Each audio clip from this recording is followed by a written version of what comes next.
Priez le Seigneur un instant. Merci pour sa présence, pour l'onction du Saint-Esprit. Nous aimons Jésus ce matin. Amen. Nous voulons qu'il prenne toute la place au milieu de nous. Amen. Et je demande à Dagaï de prier le Seigneur pour chacun. Que Dieu nous bénisse dans sa grâce ce matin.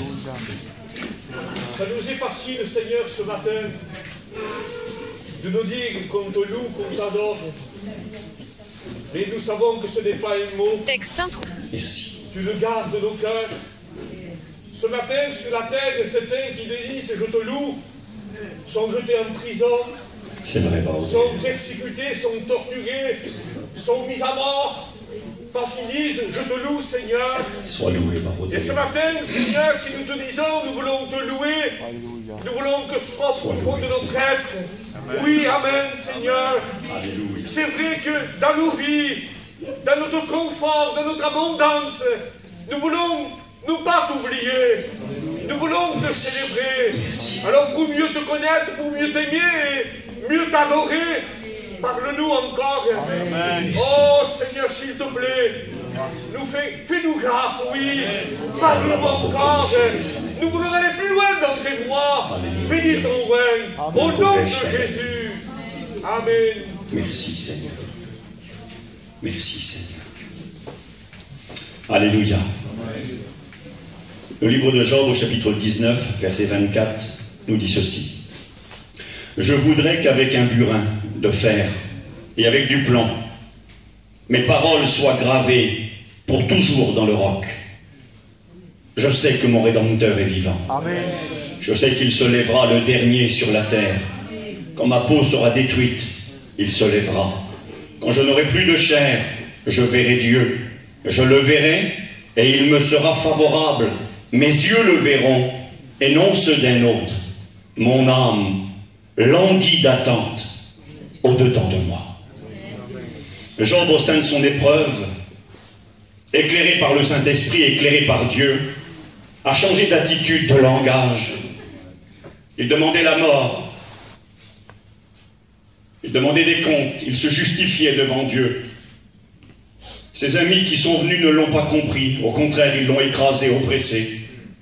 Un homme qui avait tout perdu. Il avait perdu ses 10 enfants, sa santé, son argent. Il n'avait plus rien. Il était là dans un état pitoyable, attendant la mort, se posant les pires des questions. Job 14, verset 14. Job 14, verset 10.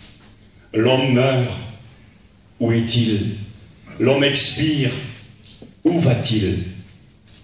Et au verset 14, il dira, si l'homme, une fois mort, pouvait revivre, alors j'aurais de l'espoir tous les jours de mes souffrances.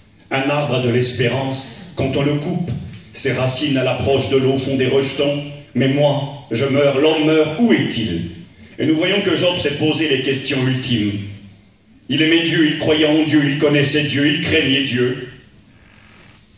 Et cet homme était béni par le Seigneur. Mais au jour du malheur, il s'est posé les grandes questions.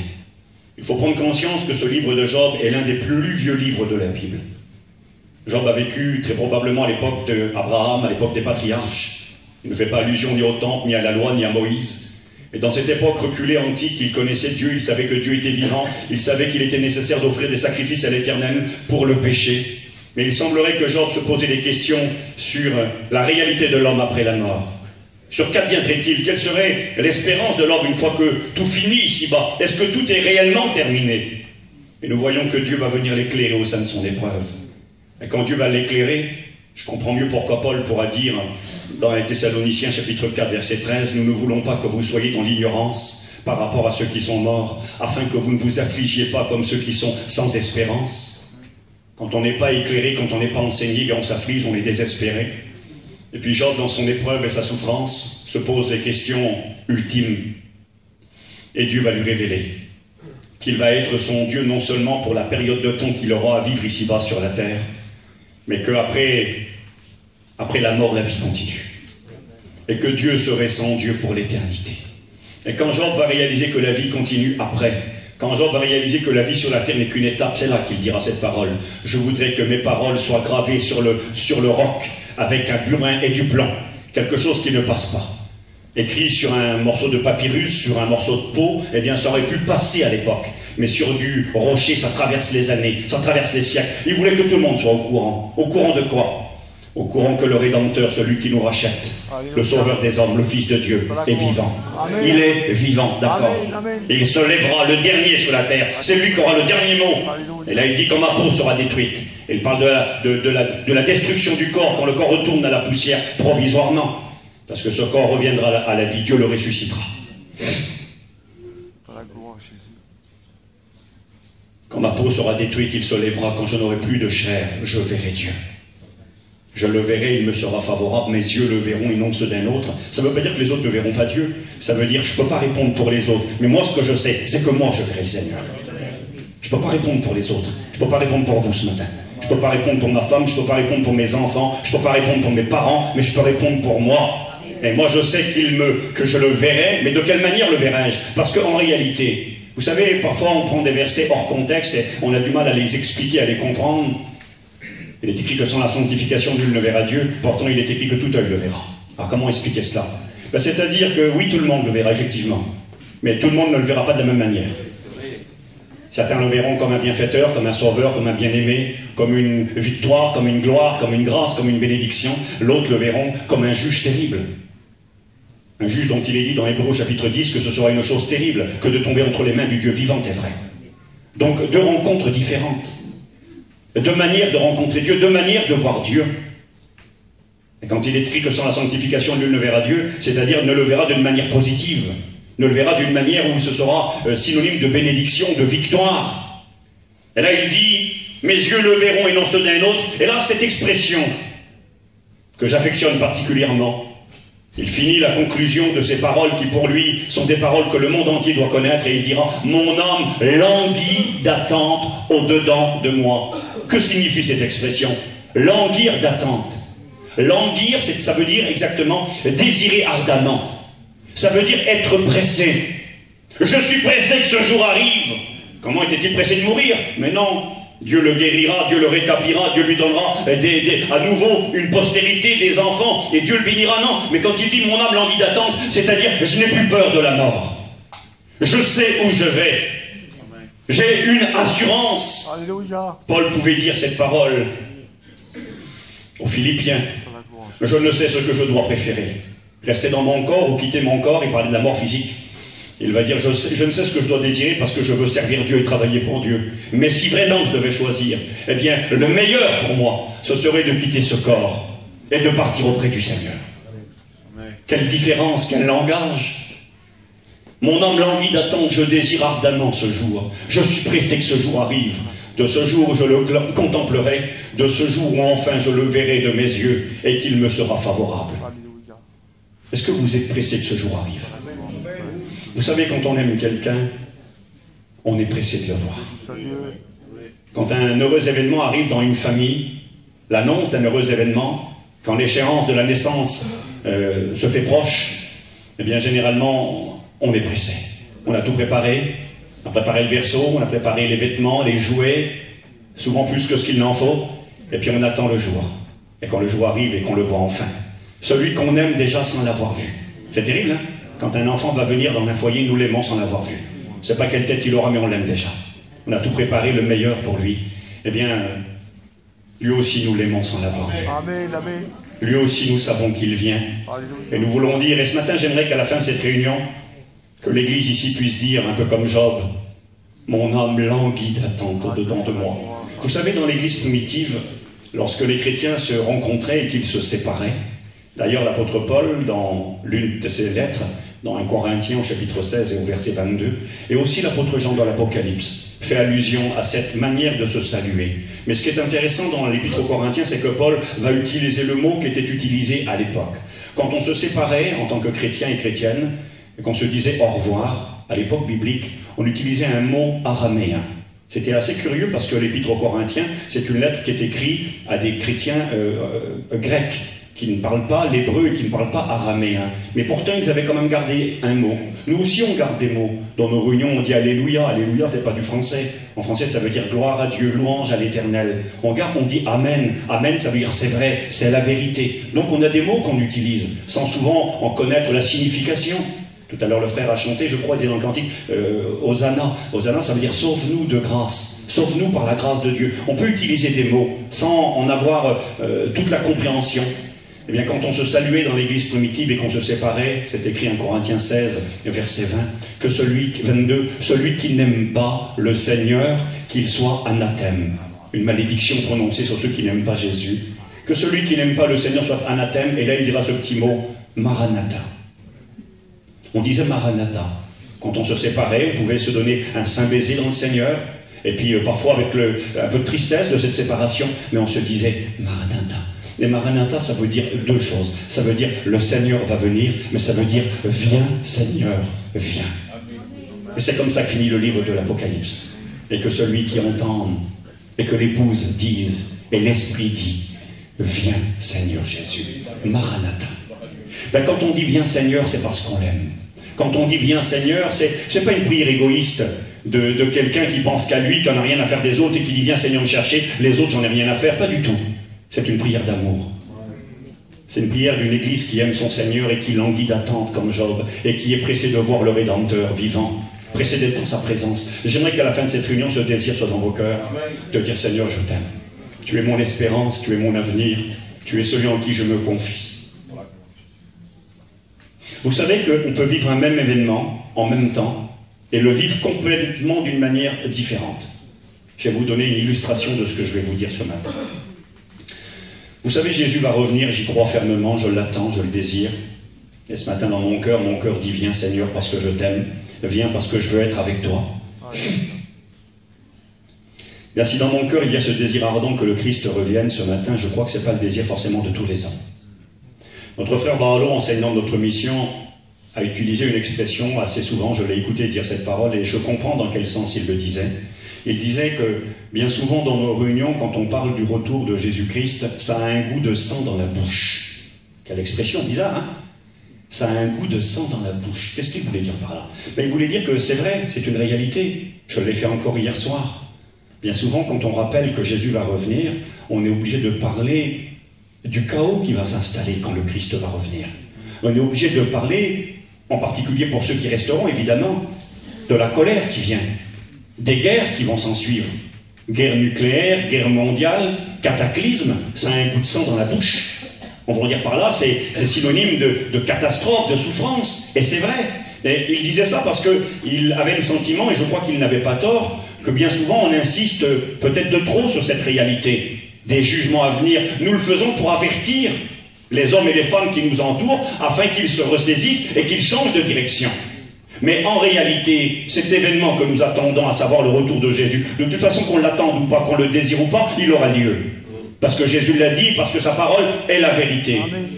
Mais si je crois qu'il a un goût de sang dans la bouche, et je m'excuse de l'expression, pour ceux et celles qui ne sont pas prêts pour cette rencontre, pour ceux et celles qui resteront ici-bas sur la terre.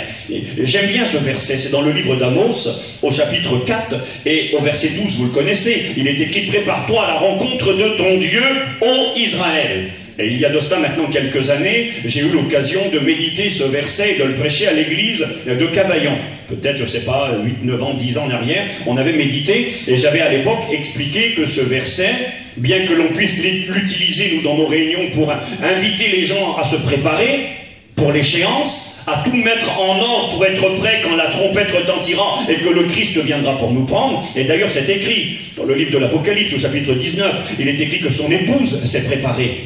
Et qu'il lui a été de se revêtir d'un fin lin blanc pur qui sont les œuvres justes des saints. Les chrétiens produisent des œuvres, ne sont pas sauvés par les œuvres, mais produisent des œuvres parce qu'ils sont sauvés. Vous savez, quand on a jeté une semence en terre et que la semence a poussé et produit un arbre et des fruits, eh bien, la logique, les fruits qui sont produits, parce que l'arbre est vivant, vont représenter quel arbre c'est. Un poirier produit des poires, un pommier des pommes, parce que c'est un pommier. Eh bien, un chrétien qui est né de Dieu produira du fruit à la gloire de Dieu. Il produira le fruit de l'esprit. Galates 5, verset 22. L'amour, la paix, la joie, la patience, la bonté, la douceur, la bénignité, la facilité à pardonner, la tempérance, la maîtrise de soi, il y a du fruit qui va découler. Le fruit de la justice, c'est écrit, Paul le dira, consiste en toutes sortes de bonté, de justice et de vérité. Jésus a dit que si le sarment est attaché au cep, il produira beaucoup de fruits. Et c'est de cette manière que Dieu sera glorifié. Quand on est né de Dieu, on produit du fruit. Ça se fait naturellement. Parce qu'il y a cette vie de Dieu qui est en nous. Il y a ce Saint-Esprit qui est venu habiter nos cœurs et qui va nous façonner, nous travailler. Parfait, nous ne le sommes pas et nous ne le serons jamais ici-bas. Nous attendons le jour où il viendra nous prendre et il transformera notre corps de misère en un corps glorifié. Et à ce moment-là, nous atteindrons la perfection. Mais néanmoins, entre ne pas être parfait et vivre n'importe comment, il y a tout un monde qui nous sépare. Nous sommes des chrétiens. Nous ne méritons rien, nous ne sommes sauvés qu'uniquement par la grâce de Dieu. Et les fruits que nous produisons sont le fruit de l'œuvre de Dieu qui travaille en nous, qui nous façonne jour après jour et nous transforme. Mais des fruits doivent être là. Je ferme la parenthèse. Son Église s'est préparée. Prépare-toi à la rencontre de ton Dieu. Et nous voyons dans l'Écriture que malheureusement cette rencontre, à l'époque biblique, Israël ne s'y était pas préparé. Israël avait fait n'importe quoi. Et puis c'est marqué comme ça, juste après, Amos 4, 12, mais Amos 5, verset 19, dira, verset 18 même, « Malheur à ceux qui désirent le jour de l'Éternel. Qu'attendez-vous du jour de l'Éternel? Il sera ténèbres et non lumière. Vous serez comme un homme qui fuit devant un lion et qui rencontre un ours. » Cette rencontre pour vous, si vous n'êtes pas prêts, sera une rencontre semblable à un homme qui fuit devant un lion. On imagine la scène, un lion en liberté, on tombe nez à nez avec lui, on part en courant à fond, le lion nous court derrière, et on tombe nez à nez devant un ours. Un animal féroce, un lion derrière, un ours devant. Où va-t-on? Demi-tour, où aller? Et c'est marqué comme ça. Vous serez comme un homme qui fuit devant un lion et qui rencontre un ours, et puis qui quand même arrive à gagner sa demeure. Et quand il arrive chez lui dans sa demeure, il appuie sa main sur la muraille, et c'est un serpent qu'il rencontre et qui le mord à la main. C'est une manière de dire qu'il y aura impossibilité de fuir. Que cette rencontre, malheureusement pour ceux qui ne seront pas prêts, sera une terreur. La rencontre avec un lion, avec un ours, avec un serpent. Eh bien, je crois que ce n'est pas cette rencontre que nous attendons. Parce que nous voulons ce matin nous préparer pour cette rencontre. Et que cette rencontre, et nous allons le voir maintenant, n'aura pas un goût de sang dans la bouche, non, pas du tout. Alors un goût de miel dans la bouche. Du miel, c'est bon. C'est marqué dans l'Écriture, dans le livre des Proverbes, mon fils mange du miel. Un rayon de miel sera doux à ton palais. Le miel est une typification de Jésus lui-même. C'est écrit que Dieu, c'est marqué dans les psaumes, Dieu te rassasiera du meilleur du miel qui coule du rocher. Et le miel qui rassasie l'Église de Jésus-Christ est ce miel qui coule du rocher de Golgotha depuis 2000 ans. Le miel est là pour enlever l'amertume. Il est là pour enlever tout ce qui est amer, qui donne un mauvais goût dans notre bouche. Vous savez, il y a des choses amères ici-bas sur la terre. C'est marqué dans la Bible qu'un fils qui blesse ses parents, qui leur fait du mal, eh bien, est quelque chose d'amer. Il est écrit que les belles filles de Rebecca lui étaient compliquées, leur faisaient des misères, à un point tel que Rebecca voulait mourir. C'était amer pour elle. Naomi, qui veut dire celle qui est douce, comme le miel, son nom avait changé. Elle avait dit aux gens de son peuple, ne m'appelez plus Naomi, celle qui est douce. Appelez-moi Mara. Mara, ça veut dire amère. Pourquoi tu veux qu'on t'appelle Mara? Parce que j'ai plus rien à prétendre de la vie. J'ai perdu mon mari, j'ai perdu mes 2 fils. La vie est amère pour moi. C'est marqué que la mort est amère. La maladie est amère. Combien de choses amères? Les conséquences du péché sont amères. Mais le jour vient. Vous savez, en Israël, quand chaque année commence, on se souhaite une bonne année, un peu comme dans le monde entier, hein, la nouvelle année quand elle commence. Mais ils ne font pas comme nous. Ils ne disent pas bonne année, bonne santé. Ils disent cette parole, nous vous souhaitons une douce et heureuse année. Et c'est assez curieux. On prend une pomme, c'est le jour de la fête de la nouvelle année, Rosh Hashanah, la tête de l'année, au mois de septembre. Et puis là, on prend une pomme, on la trempe dans du miel. Elle n'est pas assez douce. Pourtant, une pomme sucrée déjà. On la trempe dans du miel, et puis on l'offre à ceux qu'on aime. Et on dit, je te souhaite une douce et heureuse année. Elle en mange une pomme avec du miel. Ça fait du bien dans la bouche. Une manière de dire que l'amertume soit ôtée. Et quand la nouvelle année va commencer pour nous, la nouvelle année spirituelle, l'année de la grâce sera terminée, et que nous irons dans la gloire. Rosh Hashanah, c'est la fête des trompettes, c'est la fête de l'enlèvement de l'Église. Et bien quand nous partirons dans la gloire, alors ça ne sera que douceur. l'amertume sera finie. Alors je le répète, ça n'a pas un goût de sang dans notre bouche, pour nous qui sommes les enfants de Dieu. Ça a un goût de miel. Nous languissons, nous désirons ardemment, nous sommes pressés que ce jour arrive, jour de victoire, de consolation, de délivrance. On peut vivre un même événement en même temps, avec deux portées différentes. Pour certains, ça sera la rencontre avec un lion, un ours et un serpent, et pour d'autres, ça sera la rencontre avec le lion de la tribu de Juda, avec l'agneau de Dieu qui ôte le péché du monde. Un agneau, c'est pas un serpent. C'est pas un ours, c'est pas un lion qui détruit. Paillon disait aux écoles bibliques, Satan est un lion redoutable avec les dents pleines de sang, qui détruit, qui dévore et ravage. Il dit Jésus, c'est le lion de la tribu de Juda et ses dents sont blanches comme le lait. Il ne détruit pas, il n'est pas un destructeur, il est le réparateur. Alléluia. On peut vivre un même événement en même temps avec une portée complètement différente. La fin d'un match de ballon, il y a un coup de sifflet. Tout le monde écoute le même coup de sifflet. Il y a 22 joueurs sur le terrain. Ils écoutent le même coup de sifflet. Et quand le coup de sifflet final sonne, retentit, qu'est-ce qui se passe? Il y en a 11 qui lèvent les mains au ciel et qui crient victoire. Il y en a 11 qui baissent la tête par terre et qui pleurent. On l'a vu ça. C'est le même événement. Ils écoutent le même coup de sifflet. Ça a un impact complètement différent. Je souris, il y a de cela à peu près pas un an, quelques mois en arrière. Nous faisions un séminaire en Espagne. Et puis il y avait la finale de la Coupe d'Europe. France-Espagne. Et puis là, avec mon beau-frère, on voit la télévision, pas 40 minutes, 35 minutes, c'était écrit. Donc on s'arrête 2 minutes, on regarde devant, et puis je crois qu'il y avait match nul, et puis on regarde ce qui se passe un petit peu. Et puis on se rend compte que c'est la première mi-temps, et puis donc on s'assoit, et là il y avait des Espagnols, et puis nous. Alors, c'était rigolo, forcément les Espagnols, ils étaient pour l'Espagne, puis nous on disait rien, mais il n'a pas fallu longtemps pour qu'on soit trahis. On n'a rien dit, on s'est assis. Et quand la France a marqué un but, on a fait « Ouais !» Oh là là, comme ça sur nous les regards, tous les Espagnols autour de nous. Eux, ils n'étaient pas contents, mais nous, on était contents. Ça ne nous a rien apporté, c'était qu'un match de ballon, on l'a regardé 5 minutes. Mais juste pour dire, eh bien, on a été trahis. Parce que pour eux, c'était une déception, et quand ils ont gagné, nous, à la fin, on était contents, eux étaient déçus. Un match de boxe, c'est pareil. Quand le dernier gong retentit, eh bien, il y en a un qui lèvera les mains, puis il y en a un qui baissera les mains. Ben, vous savez bientôt quand la trompette de Dieu retentira, que les morts en Christ ressusciteront et que nous, les vivants, nous serons changés, qu'ensemble nous partirons avec eux à la rencontre du Seigneur dans les airs.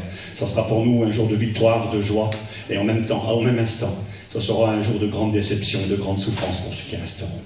Et j'aimerais ce matin vraiment qu'on soit motivés à être fidèles, à être sérieux, motivés à nous accrocher au Seigneur, même si ce n'est pas facile, même s'il y aurait la tentation parfois de baisser les bras, d'abandonner, de perdre courage. J'aimerais ce matin vous encourager, vous donner envie de tenir bon parce que ça en vaut le coup. Il est écrit, je l'ai cité, nous partirons à la rencontre du Seigneur. J'aimerais vous parler de cette expression, la rencontre avec le Seigneur. Partir à la rencontre du Seigneur, qu'est-ce que cela signifie et qu'est-ce que cela va nous apporter? Le mot qui est utilisé dans l'Écriture, lorsqu'il est écrit dans 1 Thessaloniciens chapitre 4, versets 15 à 17, qu'un signal donné à la voix d'un archange et au son de la trompette de Dieu, et au verset 17, il est écrit, donc nous partirons à la rencontre du Seigneur. Cette expression, la rencontre, c'est un mot grec, je vais vous le dire ce matin, je vous rassure, et c'est vrai en plus, moi je ne parle pas grec, pas du tout. Je connais quelques mots parce qu'on étudie dans l'Écriture, on est obligé pour approfondir, des fois pour mieux comprendre certains passages un peu énigmatiques, un peu compliqués. Et puis ce verset-là, lorsqu'il est écrit que nous partirons à la rencontre du Seigneur, utilise un mot, l'apôtre Paul utilise un mot qui est connu. Et ce mot, eh bien nous allons le retrouver dans l'Écriture à plusieurs reprises. C'est le mot apanthésis. Apanthésis. Partir à la rencontre de quelqu'un. Et j'aimerais qu'on prenne le temps ce matin d'examiner les 3 passages où ce mot va se retrouver. En réalité, le mot apanthésis est marqué 4 fois dans la Bible. 4 fois. Il est marqué dans 1 Thessaloniciens, chapitre 4, verset 17. Nous partirons, nous, à la rencontre du Seigneur. Apanthésis. Et nous retrouvons ce mot, donc, dans 2 autres passages. Et ça nous permet de mieux comprendre ce que Paul veut dire. En réalité, ce qui m'a motivé à faire cette démarche, cette recherche, je ne voudrais pas trop rentrer là-dedans, mais c'est un coup de téléphone que j'ai reçu d'une personne qui était un peu un contradicteur de l'Évangile. Quelqu'un qui avait une compréhension différente du proche retour de Jésus-Christ et qui voulait se servir de ce verset pour nous troubler dans notre foi. La Bible nous enseigne, c'est écrit que nous devons toujours être prêts, 1 Pierre chapitre 3 verset 15, à nous défendre, avec douceur, attention, On ne prend pas les armes, on fait la guerre à personne, on n'est pas menaçant, mais il est écrit, Pierre le dira, qu'il faut toujours être prêt à nous défendre avec douceur et respect devant quiconque nous demande raison de notre espérance. Nous avons une espérance. Notre espérance, c'est le retour de Jésus-Christ. Et des gens peuvent nous demander des comptes, peuvent avoir une compréhension différente, et puis il faut être capable de nous défendre avec douceur et respect. Et puis l'apôtre Paul dira au jeune serviteur de Dieu Tite, chapitre 1, verset 11, il dira qu'il faut être capable de fermer la bouche de ceux qui bouleversent des familles entières par leurs enseignements. Et puis, donc cette personne me disait, tu sais ce que veut dire apanthésis? Et puis à l'époque, en réalité, je ne m'étais pas trop posé la question. Aller à la rencontre de Jésus, ça me suffisait. Mais il m'a dit, tu sais ce que ça veut dire? Ça veut dire aller à la rencontre d'une personne pour revenir avec cette personne au point de départ. Oui, moi, je n'étais pas tellement avancé. Mais j'ai dit, pourquoi tu me dis ça? Puis il m'a expliqué que notre compréhension était erronée. De croire que quand Jésus va revenir, que l'Église va être enlevée pour aller dans le ciel, dans la gloire, célébrer les noces de l'agneau, c'était une mauvaise compréhension. Il me disait, quand Jésus revient, eh bien, hier je vous ai expliqué qu'il y avait deux événements différents. Il y avait l'enlèvement de l'Église dans un premier temps, un moment où seule l'Église verrait le Christ, Hébreux 9, verset 28. Le Seigneur apparaîtra une seconde fois à ceux qui l'attendent pour leur salut, à ceux qui l'attendent uniquement, la première fois, pour leur salut. L'Église part à la rencontre du Seigneur. Et puis à ce moment-là, qu'arrive-t-il? Et à ce moment-là, Jésus amène son Église dans un lieu qu'on appelle les noces, un lieu de repos, de consolation, un lieu dans lequel l'Église va durer un temps très court. Et ensuite, Jésus vient sur la terre avec cette Église. Et là, les versets sont nombreux. Colossiens 3 nous rappellera que Christ, notre vie est cachée en Christ, et quand Christ, notre vie, paraîtra, nous paraîtrons aussi avec lui dans la gloire. Dans Apocalypse, au chapitre 19, il est écrit que Jésus revient monté sur un cheval blanc avec une épée qui sort de sa bouche. C'est une image, bien sûr, il vient pour casser un jugement, demander des comptes. Et puis, il est écrit qu'il est accompagné des armées qui sont dans les cieux, et que ces armées sont revêties de fin lin blanc pur. Et puis, c'est marqué juste avant que ce vêtement, le fin lin blanc pur, c'est le vêtement de l'Église. Donc, Jésus revient avec son Église. Puis ça marqué dans Zacharie chapitre 14, il est écrit que quand l'Éternel mon Dieu viendra, il posera ses pieds sur la montagne des Oliviers qui est en face de Jérusalem, et il sera accompagné de tous ses saints. Et les saints, ce sont les chrétiens. Des fois, nous disons, nous, je ne suis pas un saint, on n'est pas des saints. Bien si tu es chrétien, tu es un saint. Nous sommes les saints gens de la maison de Dieu. Ne savez-vous pas que les saints jugeront le monde? C'est nous les saints. Saint veut dire être mis à part. On ne le mérite pas. Être saint ne veut pas dire parfait. Être saint veut dire être choisi. Avoir été mis à part. Dieu nous a choisis. Il nous a mis à part. Il a fait de nous ses enfants. Nous étions ténèbres, il a fait de nous de la lumière. Nous étions des enfants de la colère, il a fait de nous des enfants de Dieu. Il nous a adoptés. Ça a été son choix et on a répondu à l'appel de Dieu. Dieu veut que tous les hommes soient sauvés, mais tous les hommes ne veulent pas être sauvés. Mais nous avons voulu être sauvés. Et nous avons dit oui à son appel. Alors nous sommes devenus les saints gens de la maison de Dieu. Et quand il reviendra, il sera accompagné de tous ses saints. D'ailleurs, c'est précisé. Quand Christ vient nous chercher, il nous prend avec lui. Et il est écrit, juste dans le même verset, ensuite, il est écrit, nous serons toujours avec le Seigneur. Consolez-vous les uns les autres par ses paroles. Il ne va pas nous enlever et nous placer dans le ciel puis nous laisser là-bas. Non, il vient sur la terre et il nous emmène avec lui. Ça serait tout un programme, le millénium, d'étudier et d'examiner ce que nous enseigne l'Écriture sur cette période de temps qui va durer 1000 ans, qui n'est pas éternelle, mais qui va durer 1000 ans sur la terre, où la terre va devenir un grand paradis, un nouveau jardin d'Éden, et où la gloire de Dieu sera manifestée, où Jésus sera le roi de toute la terre, et l'Église se réjouira dans la présence du Christ. Ça sera extraordinaire, un programme dont la Bible nous parle. Alors oui, il revient. Nous partons avec lui et ensuite Jésus revient sur la terre. Et donc le frère en question, la personne en question n'avait pas cette conception. Pour lui, Jésus revient, on est ici à Tarascon, Jésus revient ce matin, on s'envole dans le ciel à la rencontre de Jésus, là, je ne sais pas où on le rencontre, là-haut, et de suite, immédiatement, on arrive sur la terre avec le Seigneur. Donc elle est où la période de jugement, la période des fléaux de l'Apocalypse, la période de la colère de Dieu? Il n'y a plus rien du tout. Et puis ça veut dire, eh bien, quelque part, que nous, les chrétiens, on connaît aussi la colère de Dieu, et tous les jugements d'Apocalypse, c'est pour vous et moi. Ben, pas du tout.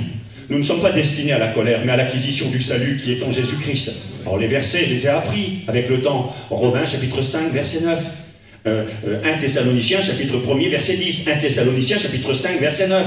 2 Pierre, chapitre 2. Je les ai appris par cœur, afin d'être capable, pourquoi? Ben, de me défendre avec douceur et respect devant quiconque me demande espérance, de l'espérance qui est en moi.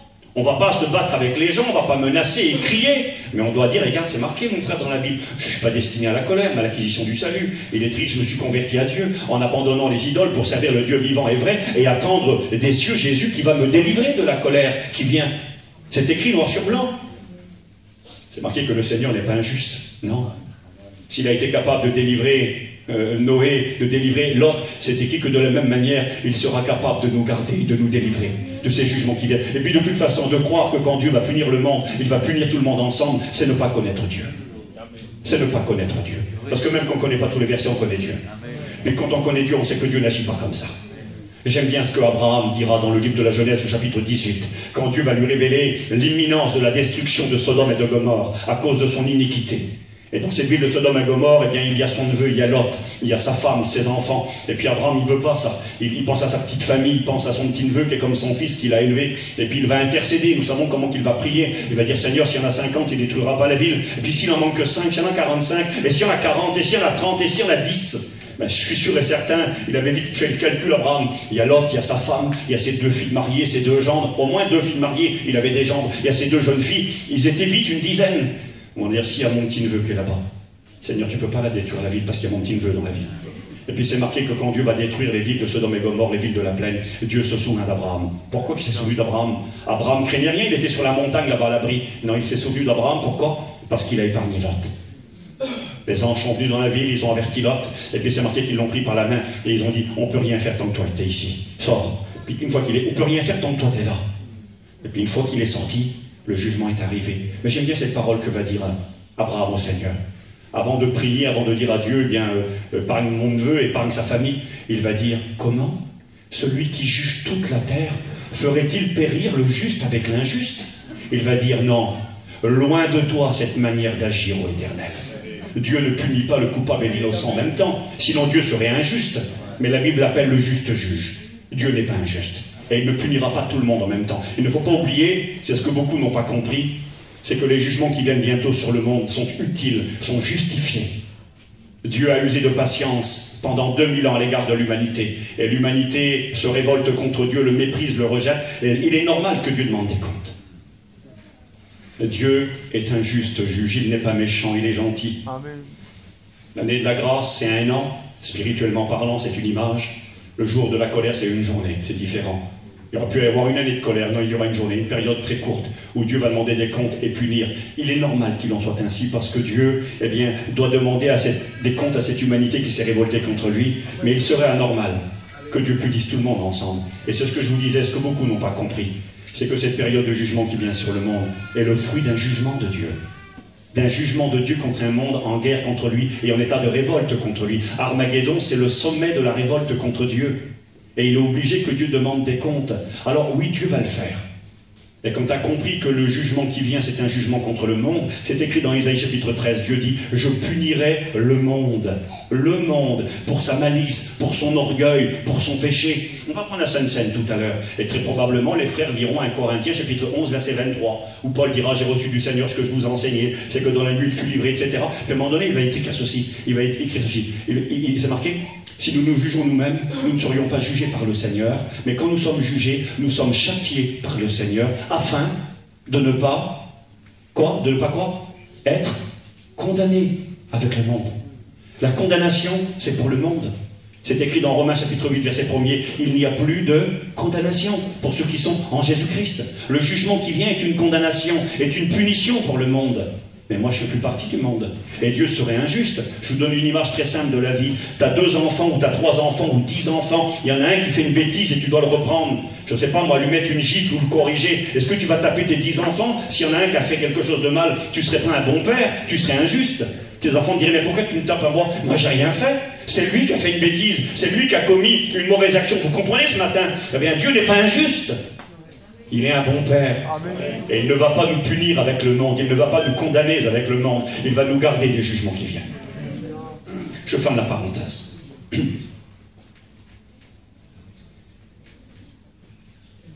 Ce frère donc me disait, ça ne m'empêche pas de dire que c'est un frère. Vous savez, moi je suis un chrétien et puis c'est pas parce que quelqu'un a une vision parfois différente de la mienne, surtout dans ces domaines-là, que c'est mon ennemi. Il ne faut pas non plus tout mélanger. Notre ennemi, c'est le diable. C'est notre adversaire par excellence. Notre ennemi, c'est le péché. Alors c'est vrai, on doit être prudent. Il y a des gens qui sont dangereux et qui, par leur enseignement, mettent du trouble et font du mal à l'œuvre de Dieu. Et on ne peut pas appeler le mal bien. Mais avant d'appeler quelqu'un ou de considérer comme quelqu'un qui pourrait être un ennemi, il faut aussi être prudent. On peut avoir parfois des divergences d'opinion dans certains domaines, et puis c'est pas pour autant que ça peut nous empêcher de travailler main dans la main. Vous savez ce que je dis souvent, moi? Je me dis que quelque part, surtout dans le domaine concernant les temps de la fin, il y a des choses très claires, des choses qui sont évidentes, et il y a d'autres qui sont un peu plus compliquées à comprendre. Mais je me dis tout le temps, et je dis à ceux qui m'entourent, à ceux qui parfois ont un avis différent, je leur dis, écoutez, marchons fidèlement, aimons Jésus, et l'avenir nous dira qui a bien compris ou mal compris. Oui, l'avenir nous dira si j'ai bien compris ou mal compris un verset, j'ai pu avoir une mauvaise compréhension, eh bien on verra bien. Ce qui compte, c'est que j'ai compris que Jésus est mort pour moi sur la croix. J'ai compris qu'il est ressuscité pour ma justification. Il est mort pour mes péchés. Il m'a permis de vivre une vie nouvelle en lui, une vie de sainteté, de sanctification. Eh bien je vais vivre pour sa gloire. Je vais m'attacher à lui. Il est mon espérance, il est mon espoir. Et je vais essayer d'être fidèle par sa grâce. Et puis bien l'avenir me dira qui a bien ou mal compris exactement. Mais même si on n'a pas tout compris exactement, on a compris l'essentiel. On a compris qu'il vient, qu'il va nous délivrer, et que ça sera pour nous un événement extraordinaire. Ce mot apanthésis signifie aller à la rencontre d'une personne, généralement un notable. Un notable, c'est-à-dire quelqu'un d'important, surtout à l'époque biblique. Lorsque arrivait dans un pays un roi étranger ou un homme important, eh bien c'était une pratique normale. On pratiquait l'apanthésis. On quittait, on allait à la rencontre. On ne le laissait pas rentrer dans le village ou dans la ville, mais on quittait la ville par honneur et respect pour lui. On partait à sa rencontre. C'est ce qu'ont fait quelque part les disciples quand Jésus est rentré à Jérusalem. Quand Jésus est rentré à Jérusalem, eh bien, ils n'ont pas attendu qu'il rentre dans la ville. Ils sont allés à sa rencontre sur la montagne des Oliviers, qui est à l'extérieur de la ville. Et il est écrit qu'ils ont enlevé leurs vêtements. Ils ont posé leur manteau sur le sol, ils ont mis des branchages sur le sol, et quand Jésus est rentré sur le dos de l'ânon, ils l'ont acclamé. Ils sont allés à sa rencontre, les habitants de Jérusalem, et ils sont entrés avec lui dans la ville de Jérusalem. Ils ont pratiqué l'apanthésis, partir à la rencontre d'un notable, pour lui souhaiter la bienvenue, et revenir avec lui à l'endroit initial. Et quelque part, c'est vrai, nous y croyons. Nous croyons que l'Église va partir à la rencontre de Jésus dans le ciel et qu'après, elle reviendra sur la terre avec le Christ. Nous y croyons. Mais nous ne croyons pas, et nous allons le voir ce matin, que cela est forcément obligé de se faire en 2 secondes. Parce que où serait le temps des jugements de Dieu? Où serait le temps des jugements de l'Apocalypse si tout se faisait en 2 secondes? Apanthésis signifie aller à la rencontre d'une personne, généralement un notable, hors des portes d'une ville, pour revenir avec celui-ci au point de départ, dans la ville, telle une escorte. J'ai noté, certains avancent que cet aller-retour se fait quasi immédiatement, aller à la rencontre proche et un retour rapide au point de départ. Et j'ai marqué, que dit la Bible? Parce que vous savez, nous n'avons pas peur de la Bible. Nous aimons la Bible. Paillon disait, nous voulons la Bible tout entière et le Christ tout entier. J'ai pas peur de la Bible. Au contraire, c'est sur elle que nous nous appuyons. Parce que vous savez, parfois, quand on a une opinion différente, alors on dit, oui, moi je pense pas. Moi je suis pas d'accord. On a le droit de ne pas être d'accord. On a le droit de voir différemment, mais il faut des arguments derrière. Parce que ce que tu penses, à la limite, ça ne m'intéresse pas vraiment. Quand j'étais aux écoles bibliques, je me souviens que maladroitement, moi, puis mes copains aussi parfois, on levait la main et on posait des questions à nos professeurs pour essayer de comprendre. Et je me souviens de demander à Jimmy, de dire, frère Jimmy, qu'est-ce que tu en penses de ce verset? C'est toujours comme ça qu'on fait, on dit tout le temps, qu'est-ce que tu en penses de ce verset? Et Jimmy, tout le temps, il répondait cela. Il disait, mes garçons, ce que je pense, ça compte pas. Ah bon, c'est important, c'était le président de la mission et il était enseignant. C'était important ce qu'il pensait. Il disait, ce que je pense, ça ne compte pas. C'est quoi qui compte? Il disait, ce qui compte, c'est ce qui est écrit. Nos pensées, on peut les discuter, avoir des opinions différentes. Mais quand c'est écrit, c'est écrit. Et ça se discute pas. Alors j'ai marqué, que dit la Bible? Nous n'en avons pas peur. Comme disait Paillon, nous voulons la Bible tout entière et le Christ tout entier. Nous l'aimons et la désirons tout entière. J'ai noté, apanthésis, c'est écrit 4 fois dans le Nouveau Testament, dans 3 passages différents. Donc je vous en lis un rapidement. Dans Actes 28, versets 15 et 16, il est écrit, nous allons retrouver ce mot, partir à la rencontre d'une personne pour revenir avec elle, apanthésis. C'est un moment où l'apôtre Paul arrive à Rome. Il y vient en tant que prisonnier. Il a été interpellé, pas en tant que malfaiteur, mais parce qu'il prêchait l'évangile, parce qu'il dispensait la parole de Dieu, et accusé faussement, eh bien, sa vie va être mise en danger. On va vouloir le tuer à Jérusalem. Et quand on veut le tuer, et qu'il comparaît devant le gouverneur, devant le dirigeant romain en Israël, il va en appeler à César. Il va dire, je veux comparaître devant César. Je veux aller à Rome. Et puis, Paul va donc être envoyé à Rome en tant que prisonnier. Il est accompagné de plusieurs dizaines de détenus. Il est écrit que dans le bateau où il se trouvait, pour faire le trajet entre Israël, il va faire une halte, et puis ensuite ils vont partir à Rome. Ils vont être 276 personnes sur le bateau. Acte 27, verset 37. Ils vont faire un naufrage avec ce bateau, et ils vont enfin arriver en Italie. Et puis là, à pied, ils vont finir la route pour aller à Rome. Et là, à Rome, il y a des chrétiens et des chrétiennes qui vont apprendre, c'est marqué des chrétiens, des frères, ils vont apprendre que Paul, le grand apôtre, celui qui a livré sa vie pour l'évangile et qui a exposé sa vie à multiples reprises, eh bien, ils apprennent que le grand apôtre arrive à Rome. Et ce qu'ils vont faire, ils vont envoyer une escorte à sa rencontre. La même expression que pour partir à la rencontre du Seigneur. Et je vous lis la Bible. Acte 28, versets 15 à 16. Il est écrit de Rome, c'est-à-dire depuis Rome, depuis la ville de Rome, vinrent à notre rencontre, apanthésis, le même mot qu'il est écrit quand il est dit que nous partirons à la rencontre du Seigneur dans les airs. De Rome vinrent à notre rencontre jusqu'au forum d'Appius. C'est un mot un peu compliqué, c'était un marché, un endroit où on faisait du commerce, où on dialoguait, un forum.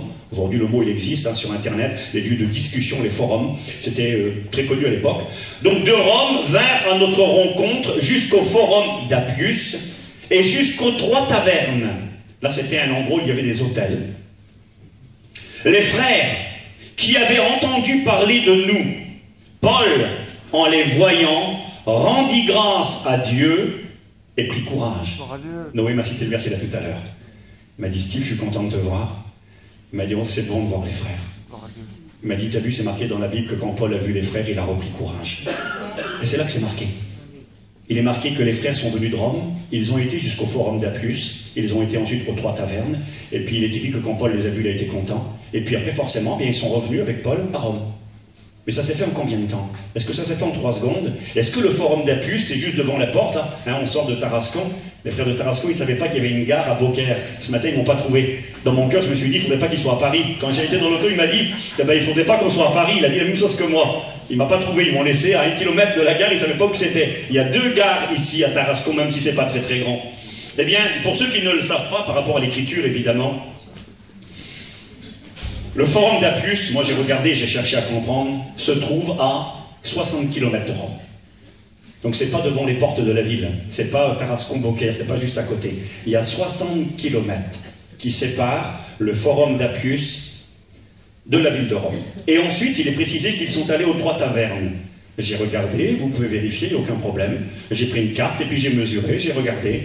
Il y a 15 km entre les 3 tavernes et le forum d'Appius. Écoutez pourquoi. C'est pour ça qu'il ne faut pas avoir peur de la Bible, il faut étudier, il faut réfléchir pour pouvoir justement répondre aux contradicteurs.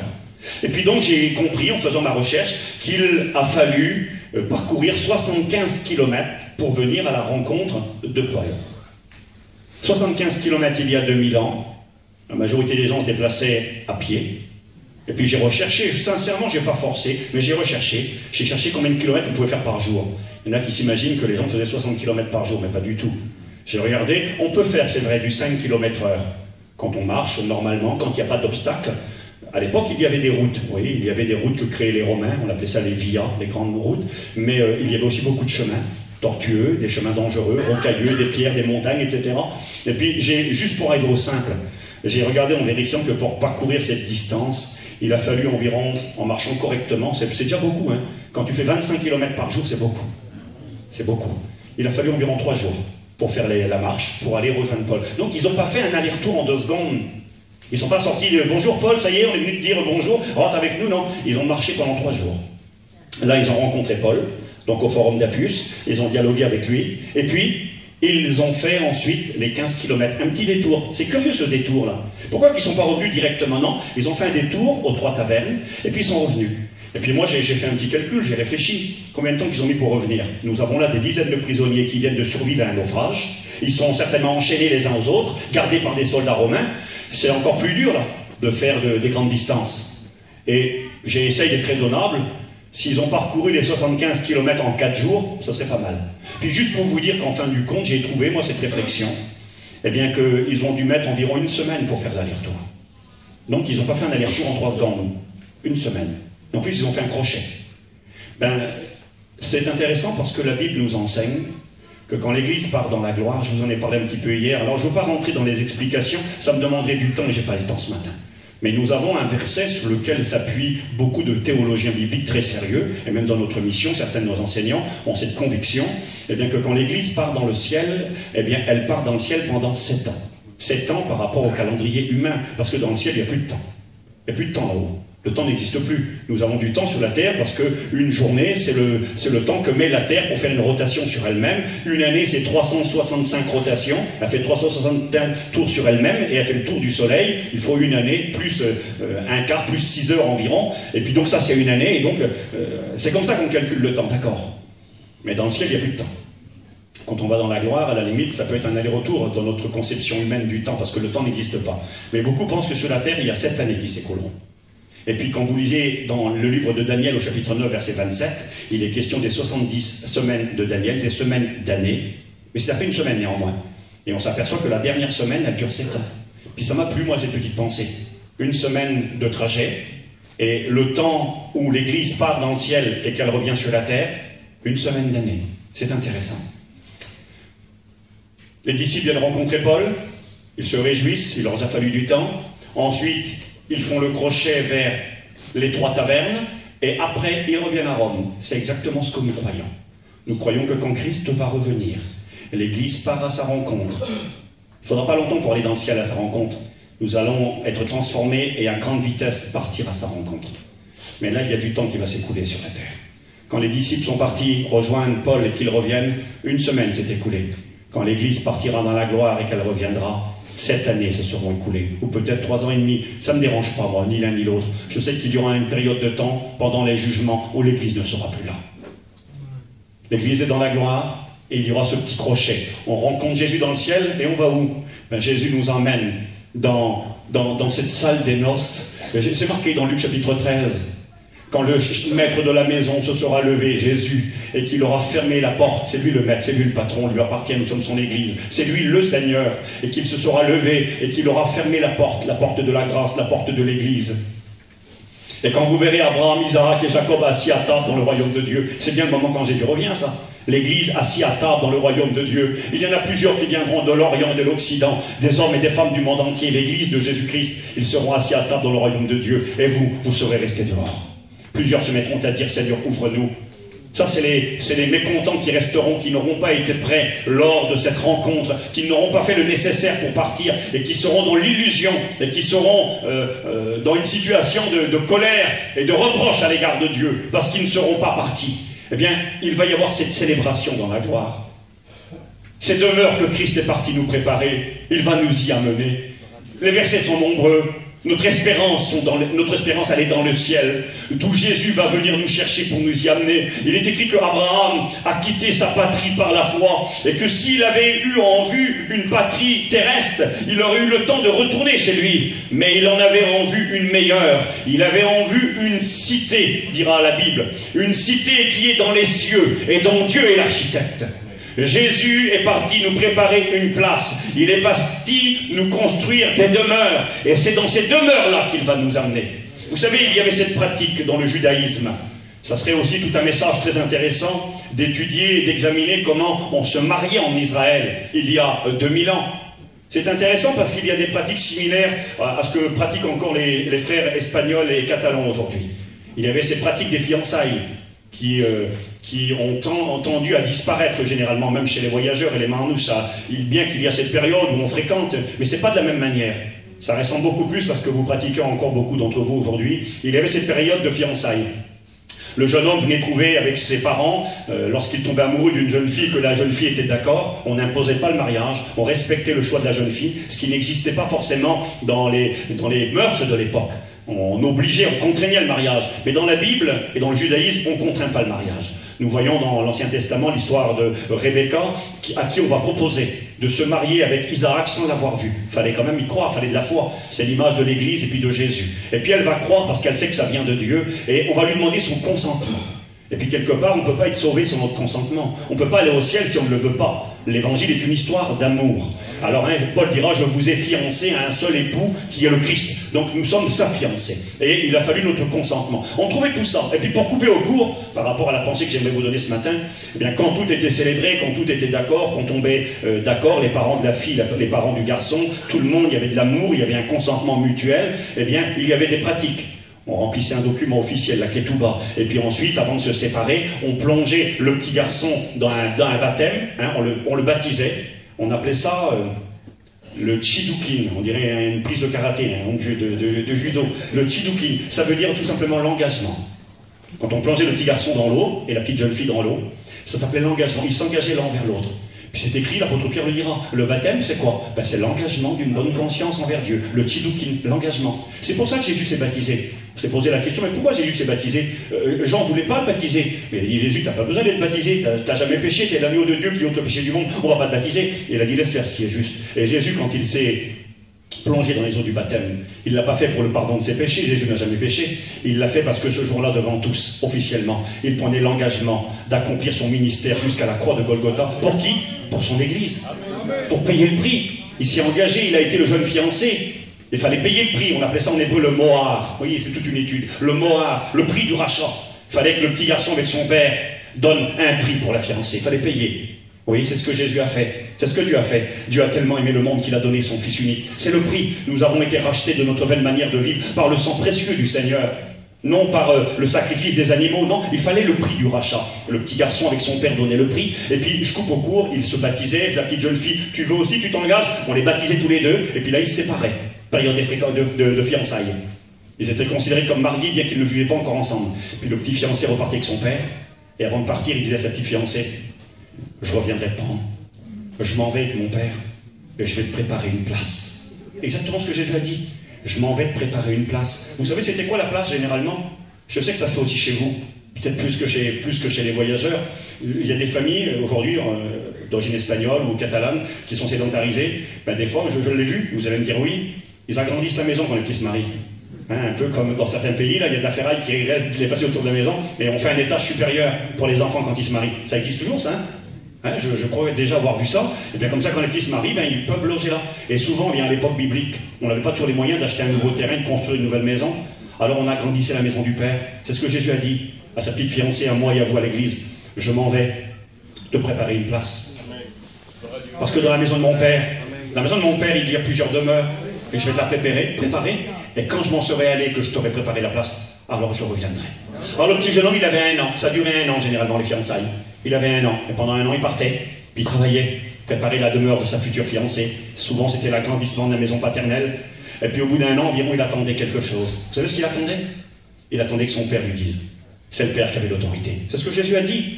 Vous savez, quand Jésus dira, personne ne connaît ni le jour, ni l'heure, ni les anges dans le ciel, c'est marqué ni le Fils. On a parfois cru comprendre que Jésus était en train de dire qu'il ne savait pas. Certains ont dit oui, mais en tant qu'homme, il ne savait pas, dans la divinité, il sait. Enfin, écoutez, moi, je n'ai pas toutes les réponses à tout, mais j'ai une opinion là-dessus.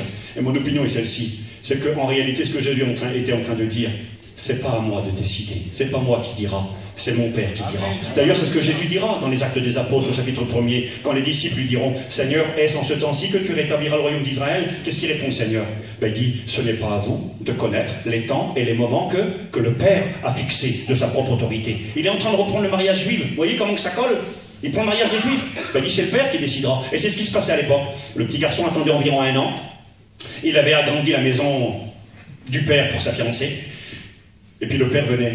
Et à un moment donné, le soir, il disait « Va maintenant, mon fils, va prendre ta fiancée. » Et là, le soir, le garçon partait accompagné avec des flambeaux. Il partait accompagné. Jésus reviendra, il sera accompagné des anges pour venir nous chercher. Il venait à la rencontre. Et puis là, dans la nuit, on l'attendait, la petite jeune fille l'attendait, elle avait ses petits vêtements qui étaient prêts, elle avait son collier qui était autour de son cou, sur son front, avec les 10 pièces, les 10 drachmes, hein, qui était aussi sa participation au mariage. Enfin, il y a tellement que c'est riche. Et puis, dans la nuit, elle entendait la voix, réveillez-vous, le voici, il vient. Et la petite jeune fille mettait vite ses vêtements, les demoiselles d'honneur se préparaient, et ils partaient à la rencontre. C'est là l'autre passage où il écrit le mot apanthésis, partir à la rencontre de quelqu'un. Il partait à la rencontre, il arrivait au bout d'un an sur l'ordre de son père, il revenait chercher sa bien-aimée. Et il l'emmenait où? Il l'emmenait à la salle des noces. C'est terrible, vous lirez dans l'Ancien Testament, vous lirez dans le livre des Juges, le mariage de Samson. Samson se marie, ok. Combien de temps qu'il dure le mariage? C'est marqué dans l'Écriture. 7 jours. Encore les 7 jours, encore cette semaine, oui. C'est 7 jours qui représentent les 7 années. 7 jours de mariage, de banquet, de célébration. Alors oui, il reviendra, comme dans l'histoire de Paul.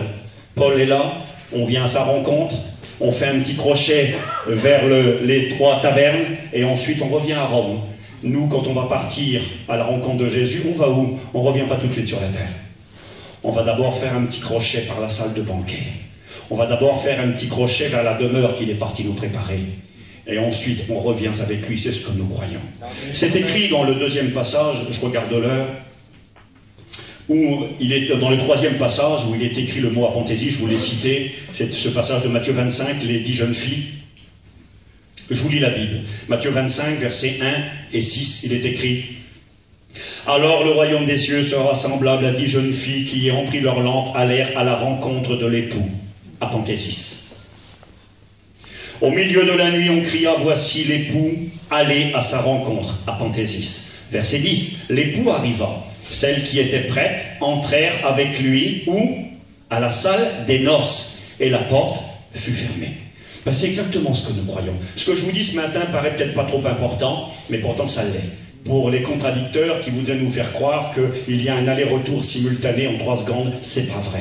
Paul a été rencontré par les frères, j'ai noté ceci, on arrive donc à une rencontre au départ du point initial, Rome, jusqu'au retour à cette ville, avec un voyage qui aura duré environ 1 semaine, 7 jours, et à des dizaines de kilomètres du point de départ. C'est pas une rencontre qui fait un aller-retour en 3 secondes, ça a pris du temps, et il y a eu un crochet qui a été fait. J'ai marqué, c'est ce que nous croyons pour l'enlèvement de l'Église. Elle partira de la terre et bien loin d'elle. Elle rencontrera Jésus dans les airs. Elle fera une halte un peu plus loin. J'ai marqué un crochet, comme les frères de l'histoire de Paul qui allaient aux 3 tavernes. Notre taverne à nous, notre auberge à nous sera la cité céleste. Il y aura ce crochet dans le ciel. Et ensuite, elle revient avec Jésus sur la terre au bout d'1 semaine d'année. Ça correspond à la parole de Dieu.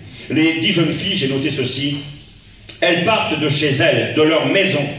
Elles vont rencontrer l'époux dehors. C'est ce que nous allons faire. Nous allons rencontrer le fiancé dans le ciel, qui lui est venu prendre sa fiancée pour le mariage. Elles ne retournent pas de suite chez elles, mais elles suivent l'époux jusqu'aux noces, et ensuite seulement elles reviendront chez elles. C'est exactement ce que nous croyons. Nous croyons que Christ va venir nous chercher, qu'il va nous amener dans la salle des noces, et qu'ensuite nous reviendrons. C'est intéressant. Je prends encore quelques minutes, s'il vous plaît, d'attention. En étudiant cette expression apanthésis que l'on retrouve 4 fois dans la Bible, eh bien, j'ai découvert des choses qui m'ont réjoui.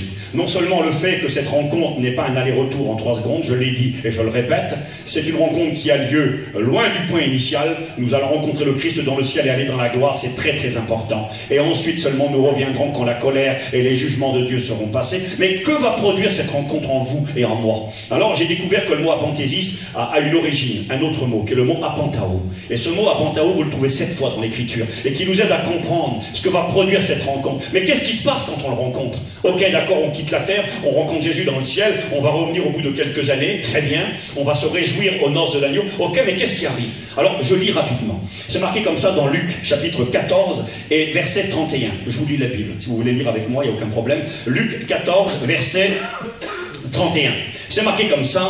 Quel roi, c'est Jésus qui parle, quel roi, s'il va faire la guerre à un autre roi, ne s'assoit d'abord pour examiner s'il est capable, avec 10 000 hommes, de marcher à la rencontre, apantao, c'est le même mot qu'apanthésis quasiment, apantao, s'il peut, avec 10 000 hommes, marcher à la rencontre de celui qui vient l'attaquer avec 20 000 hommes. Il y a un roi qui sait qu'un autre roi va venir le rencontrer. Le roi qui vient a 20 000 soldats et lui n'en a que 10 000, la moitié moins. Qu'est-ce qu'il fait? Est-ce qu'il va aller rencontrer ce roi pour se battre avec lui? C'est marqué comme ça. Jésus dira, eh bien, s'il n'est pas capable, et il ne le sera pas, le combat est perdu d'avance, 1 contre 2. S'il ne le peut pas, tandis que cet autre roi est encore loin, il lui envoie une ambassade pour demander la paix.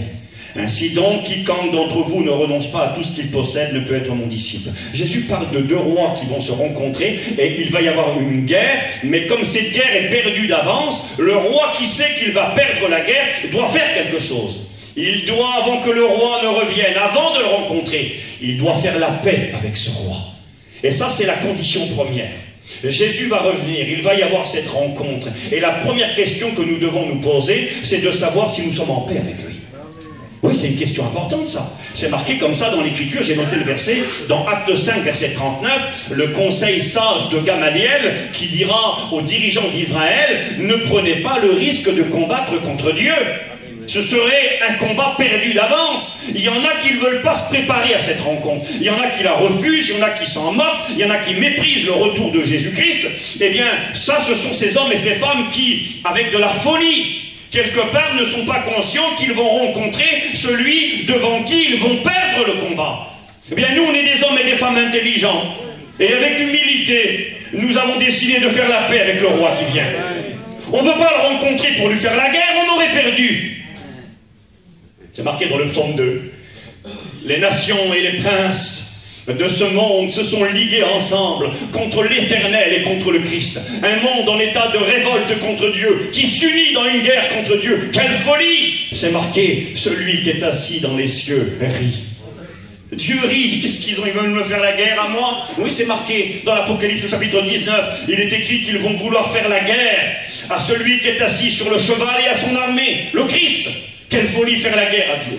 J'ai écouté parler un jour d'un homme que quand il était en colère, quand il n'arrivait pas à faire ce qu'il voulait, et qu'il était en colère contre Dieu, il donnait des coups de poing dans le ciel. C'est comme ça. Des coups de poing dans le ciel. Comme s'il aurait tapé Dieu. Quelle folie, Seigneur. Vouloir faire la guerre à Dieu. C'est perdu d'avance. Alors moi, je ne fais pas la guerre à Dieu. J'ai décidé d'enterrer l'âge de guerre. On était en guerre contre lui, hein. Nous avons appris aux études comment on disait le mot péché, katar, armatia, etc., les termes grecs. On a appris ça avec Paillon aux études. Et puis, pour les frères, ils vont se rappeler, il y avait un mot, c'était le mot latin qui était utilisé. Et le mot latin, c'est le mot bellum. Et bellum signifie faire la guerre. Quand on vit dans le péché, loin de Dieu, on est en guerre contre Dieu. Et quand on est en guerre contre Dieu, eh bien, on a perdu. Alors nous, on a décidé de déposer les armes, de s'humilier et de dire à celui qui vient, on ne veut pas te rencontrer comme un roi, on veut te rencontrer en paix. Ce matin, si tu n'as pas fait la paix avec lui, il est temps de le faire. C'est le premier message que doit nous produire en nous ce désir de cette rencontre. On ne va pas rencontrer ni un lion, ni un ours, ni un serpent. On veut rencontrer l'agneau. Alors il faut enterrer l'âge de guerre, il faut s'humilier, il faut se repentir de son péché, demander pardon et marcher en soumission à la parole du Seigneur. Et puis, le deuxième passage que j'aimerais m'arrêter avec vous rapidement, où il est question de ce mot apantao, rencontrer le Seigneur, c'est dans Marc 14, verset 13. Alors j'aime bien ce verset parce qu'il m'a un petit peu cassé la tête quand je l'ai médité au départ. Je me suis dit, Seigneur, mais qu'est-ce qu'il a retiré de cela? Le mot est utilisé, c'est la même idée que la rencontre. C'est dans Marc 14, verset 13. Écoutez, je vous lis la Bible. C'est marqué comme ça. Je vais lire le verset 12. Le premier jour des pains sans levain, où l'on immolait la Pâque, les disciples de Jésus lui dirent, où veux-tu que nous allions te préparer la Pâque? Jésus les envoya, et envoya 2 de ses disciples, et leur dit, allez à la ville, vous rencontrerez, à Pantao. Le même idée que la rencontre. Vous rencontrerez, quoi? Qui? Vous rencontrerez un homme qui porte une cruche d'eau. Suivez-le. Quelque part qu'il entre, dit au maître de la maison. Le maître est dit, où est le lieu où je mangerai la Pâque avec mes disciples? Il vous montrera une grande chambre haute, meublée et toute prête. C'est là que vous me préparez la Pâque. Les disciples partirent, arrivèrent à la ville et trouvèrent les choses comme Jésus leur avait dit. Et ils préparèrent la Pâque. Le soir étant venu, il arriva avec les 12. Il rencontre un homme qui porte une cruche d'eau. Je me suis dit, qu'est-ce que ça m'apporte, moi, ça? Qu'est-ce que ça va m'apporter, cette compréhension, cette rencontre-là? Est-ce qu'on va rencontrer un homme qui porte de l'eau? Mais pas du tout.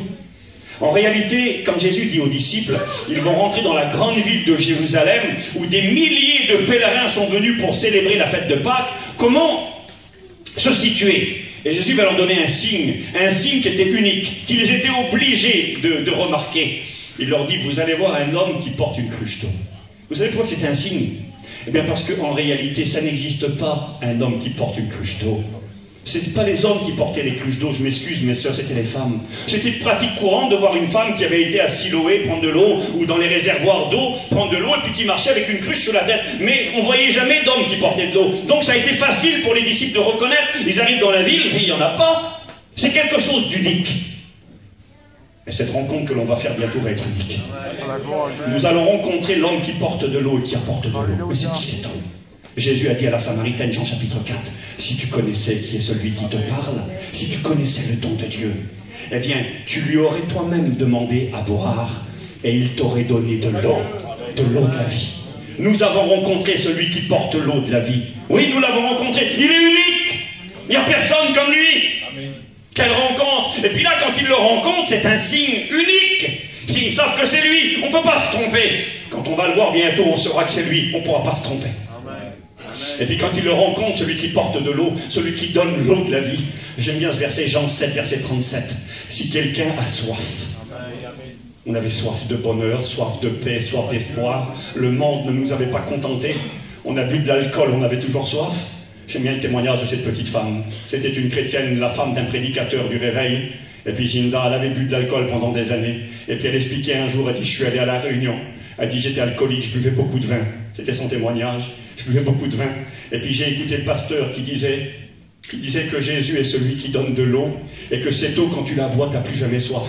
Alors j'ai dit au Seigneur, Seigneur, donne-moi de cette eau et je ne boirai plus de vin. C'était beau. On avait soif avant. Soif de bonheur. On était prêt à boire n'importe quoi. Choses mauvaises qui détruisaient nos vies. L'alcool, la drogue et puis le péché et toutes les choses du monde. Puis Jésus a dit, si quelqu'un a soif, qu'il vienne à moi et qu'il boive de l'eau de la vie gratuitement. Et l'eau que je lui donnerai deviendra en lui des fleuves d'eau vive pour désaltérer ceux qui les entourent. Nous avons rencontré le porteur d'eau. Il était unique et bientôt nous allons le voir de nos yeux. Il est écrit que quand ils l'ont suivi, cet homme a conduit les disciples où? Il les a conduits à la chambre haute. Et dans cette chambre haute, que va-t-il se produire? Dans cette chambre haute, c'est là que Jésus va célébrer la Sainte Seine, le dernier repas de Pâques. Il va instituer la Sainte Seine. C'est là que Jésus va laver les pieds des disciples. C'est là encore que 50 jours plus tard, il répandra le Saint-Esprit, que les premiers chrétiens seront baptisés dans le Saint-Esprit. C'est pas rien l'endroit où il les a conduits, l'homme qui portait de l'eau.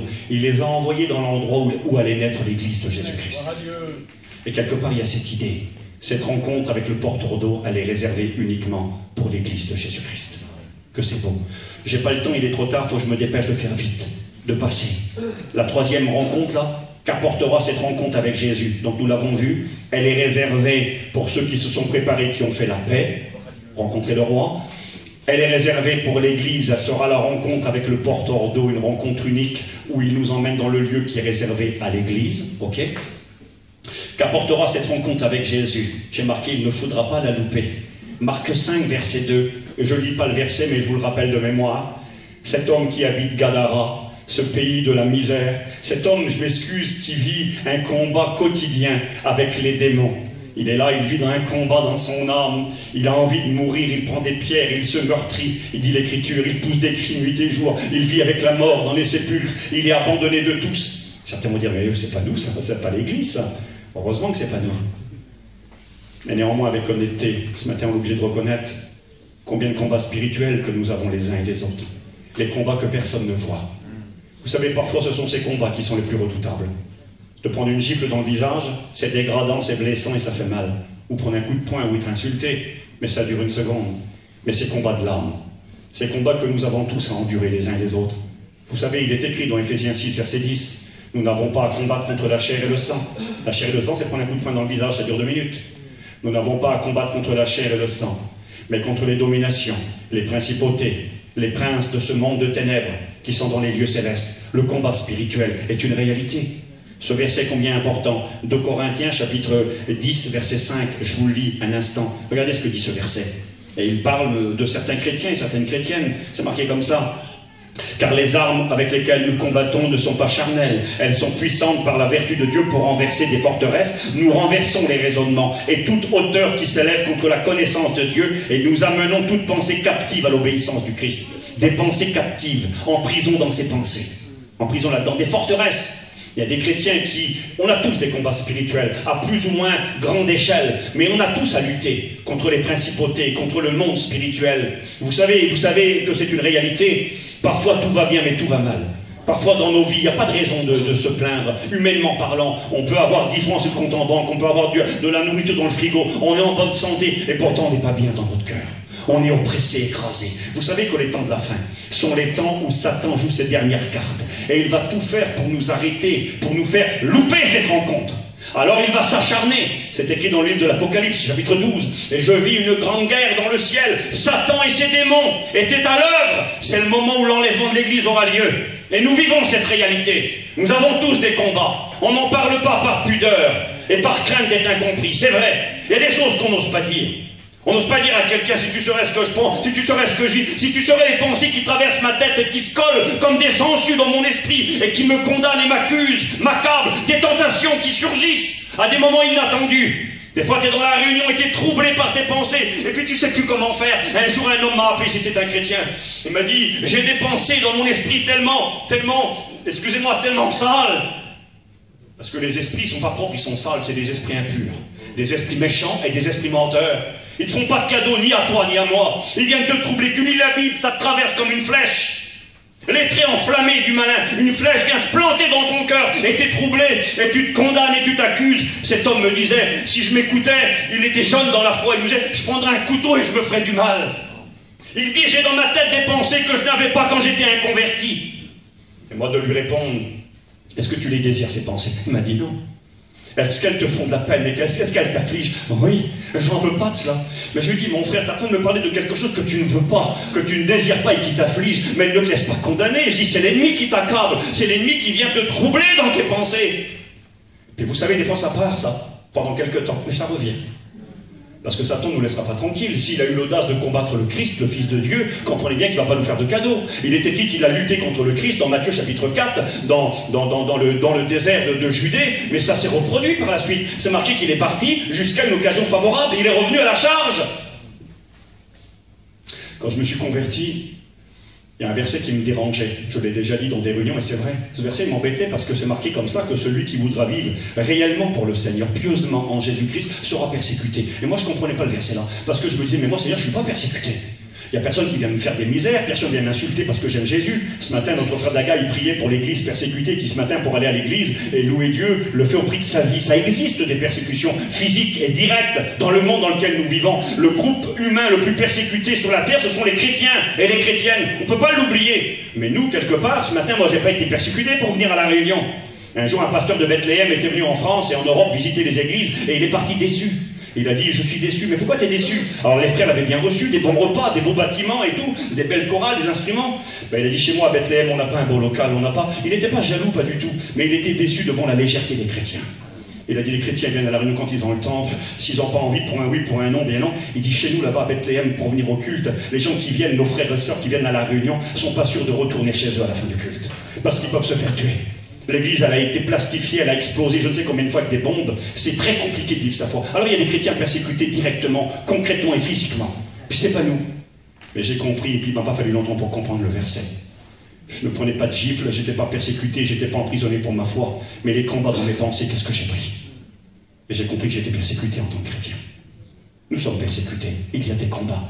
Et cet homme de Gadara, lui, c'est des combats à haut niveau. Nuit et jour, ça n'arrête pas, il n'en peut plus. Puis quel bonheur. Et Jésus vient à sa rencontre. Et puis quand Jésus il arrive, alors lui il vient aussi, il y a une rencontre qui se fait.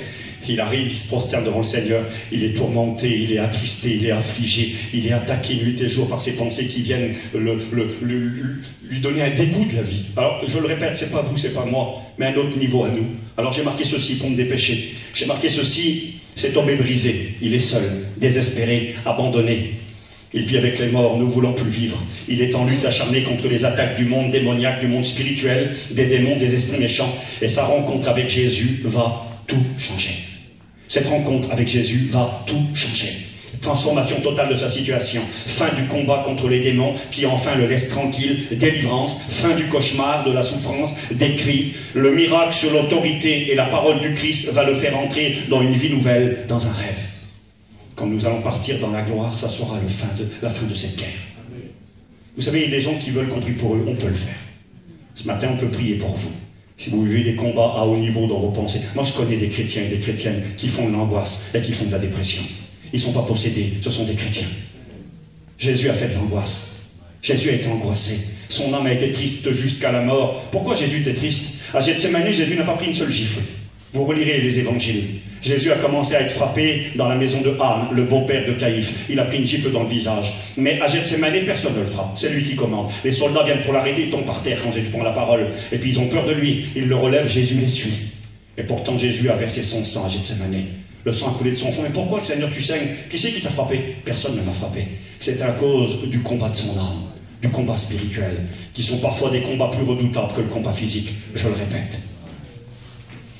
Il va venir bientôt. Alors oui, en attendant ce jour, on peut prier pour vous, pour qu'il y ait un apaisement, pour que Satan vous laisse tranquille, pour que Dieu vous donne du discernement, pour que vous puissiez, en connaissant la parole de Dieu, vous appuyer avec foi sur la Bible et lutter contre ces combats. Mais je ne peux pas prier pour que les combats arrêtent, parce qu'ils n'arrêteront pas. Les combats arrêteront uniquement le jour où la guerre sera finie. Et la guerre sera finie quand on va le rencontrer. J'ai marqué, ça sera la fin. J'ai marqué, le même mot est utilisé pour la femme possédée d'un esprit de python en acte 16, verset 16. Elle va venir à la rencontre de Paul et Silas, et au travers eux, vint à la rencontre de Jésus. Il ne faut jamais oublier que quand un pasteur prie pour une personne, que ce soit pour une guérison, une délivrance ou quoi que ce soit, le pasteur ne peut rien pour vous. Moi, je guéris personne et je délivre personne. Mais quand je prie pour quelqu'un, le Jésus que je sers et qui m'accompagne guérit, délivre et sauve.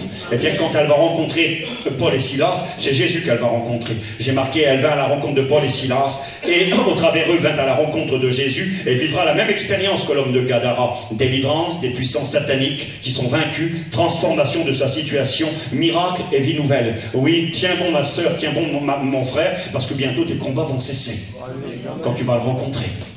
Par contre, ceux qui resteront, je ne vous raconte pas les combats. Ça sera bien plus grave après que ça l'est aujourd'hui. Je vais vite terminer. Luc 17, verset 12. Les 10 lépreux. 10 hommes atteints de la lèpre. Maladie incurable. Ils ont perdu leur foyer, leurs compagnes, leurs enfants. Obligatoire. Leurs parents. Quand tu es lépreux, tu es contagieux. Tu peux contaminer les autres et les faire mourir. Donc tu es obligé de partir. Si tu es marié, tu quittes ta femme, tu quittes tes enfants, ils peuvent l'isoler, tu es tout seul. Et puis tout doucement, tu attends la mort. Ton corps est en train de se détruire, jour après jour. Les extrémités commencent à pourrir et à mourir, il n'y a plus de sensation. Les oreilles tombent, le nez tombe, les mains tombent, tu n'as plus de mains, c'est des moignons à la place des mains. Et puis tu deviens un monstre physiquement. Et tout doucement, à petit feu, tu meurs. C'était une mort horrible. Elle représente le péché qui fait son œuvre et qui ronge jour après jour et qui détruit. Et là, nous avons 10 hommes. J'ai noté ceci. Ces 10 hommes désespérés, abandonnés dès l'heure, sans espoir, malades, incurables et malheureux. Mais on peut être un chrétien aujourd'hui puis subir des souffrances physiques. On peut être malade dans son corps. Combien de chrétiens atteints de diverses maladies? Je m'excuse, combien de chrétiens qui font de la chimio? Combien de chrétiens qui ont obligé de prendre des médicaments tous les jours? Le diabète, la tension, tout ce que vous voulez, qui est en train de pourrir nos vies, nous détruire. Des chrétiens qui souffrent et qui pleurent parce qu'ils ont mal dans leur corps. Des chrétiens qui sont séparés des leurs, qui passent des heures et des journées dans les hôpitaux, à faire des dialyses, à faire ce que vous voulez, et qui souffrent. Ça existe, ça. Même quand on est chrétien, la pluie tombe sur le juste et l'injuste. On est un peu comme ces 10 lépreux parfois. J'ai marqué, ils sont désespérés parce que personne ne peut rien pour eux. Il y a parfois des situations sur la terre, personne ne peut rien pour nous. Abandonnés de tous. On peut être un chrétien puis délaissé, abandonné des siens parce qu'on aime Dieu et qu'on est fidèle, même parfois. Sans espoir, malade, malheureux. J'ai marqué, ils vont rencontrer Jésus. Quelle rencontre? Il est écrit, c'est marqué, j'ai marqué moi. Ils vont être complètement guéris et leur vie complètement transformée. Cette rencontre pour eux sera synonyme de retrouvailles familiales. Ben oui, il est guéri maintenant, il est plus contagieux, il peut retourner chez lui. Imaginez le papa qui revient à la maison, sa petite femme, ses petits-enfants qu'il n'a pas pu prendre dans ses bras, il ne peut plus les voir, il est contagieux, il est malade, et personne ne pouvait rien pour eux, la maladie est incurable, mais Jésus est venu. Ils ont rencontré le Christ. Et quand ils l'ont rencontré, tout a changé. Ils retrouvent les siens. Vous savez que lorsque nous allons partir dans le ciel, il va y avoir des retrouvailles. Nos bien-aimés qui nous ont devancés depuis longtemps. Ceux qui nous ont quittés, qui sont morts dans la foi. Puis que ça nous fait mal encore aujourd'hui quand on pense à eux. Je connais un homme, il a perdu son fils. Et les gens ne comprenaient pas parce qu'ils ne voulaient pas se laisser consoler. C'est un pasteur, un ami à moi. Plus qu'un ami, c'est le cousin de ma mère. Il ne voulait pas se laisser consoler, et puis encore aujourd'hui, ça fait bien longtemps. C'est son idée, je ne dis pas que c'est bien, mais c'est son idée. Il ne veut pas regarder la télévision ni rien. Parce que pour lui, de se laisser consoler, ça aurait été synonyme d'oublier son fils. Et puis il y en a qui ne l'ont pas compris. Il y a des pasteurs qui ont dit, mais c'est pas normal, c'est pas un bon pasteur, et il n'a pas la paix, il ne veut pas être consolé. Mais il a dit, moi je ne veux pas. Mon fils est parti. Et il y a quelque chose qui s'est cassé en moi que rien, personne ne pourra réparer. Si ce n'est Jésus quand il va venir nous chercher. Quand il va y avoir cette rencontre-là. Quelle rencontre? Fini les combats pour ceux qui se seront préparés. Nous allons rencontrer l'homme qui donne l'eau de la vie. Rencontre unique.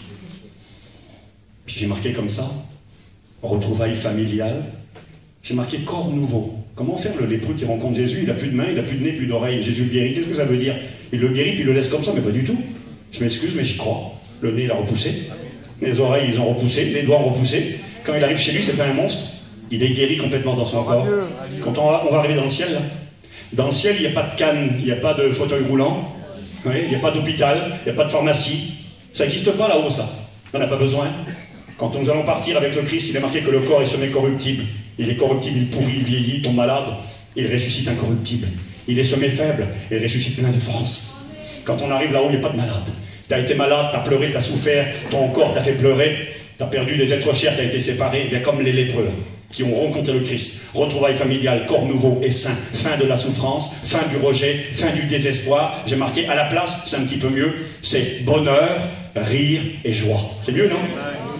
Moi je le crois. Quelle joie là-haut. Les grandes retrouvailles, fini les combats, fini la souffrance corporelle, fini la maladie. Je me dépêche pour finir, promis. Jean 4, verset 51, c'est l'officier du roi Hérode. C'est pareil, c'est l'officier du roi. Il travaille pour le roi, il côtoie le roi. Important le monsieur, hein. Il a certainement des moyens, hein, mais voilà aussi. On peut être important, on peut avoir des grandes relations, mais il y a des situations dans la vie où personne ne peut rien pour nous. Il a son petit garçon qui est atteint d'une maladie incurable et son fils va mourir. C'est pas l'officier, c'est pas l'histoire du centenier qui a un serviteur qui est malade. Là, c'est l'officier du roi, c'est son fils qui est malade. Et son fils va mourir. Et puis il n'y a plus d'espoir. Il a été voir le roi peut rien. Les grands docteurs du palais peuvent rien. Alors il pense à Jésus. Puis il va venir rencontrer Jésus. Il vient trouver Jésus. Il dit, Jésus, j'ai mon fils là-bas, à la maison qui est en train de mourir. Et personne ne peut rien pour lui. Et Jésus lui parle, puis je coupe au court. Jésus lui dit, va, retourne. Ton fils est guéri. Alors il s'en va. C'est marqué le lendemain. Alors je pourrais donner des explications, mais ce n'est pas nécessaire. Allez, on prend le texte tout simple, le lendemain. Le lendemain, ça veut dire qu'il a fallu attendre une nuit. Elle n'a pas dû être longue la nuit, là. Il est parti de la maison, laissant son petit en train de mourir. Puis là, il faut qu'il passe la nuit. Je ne sais pas écrit, mais j'imagine très bien, moi. Il n'a pas dû bien dormir cette nuit-là.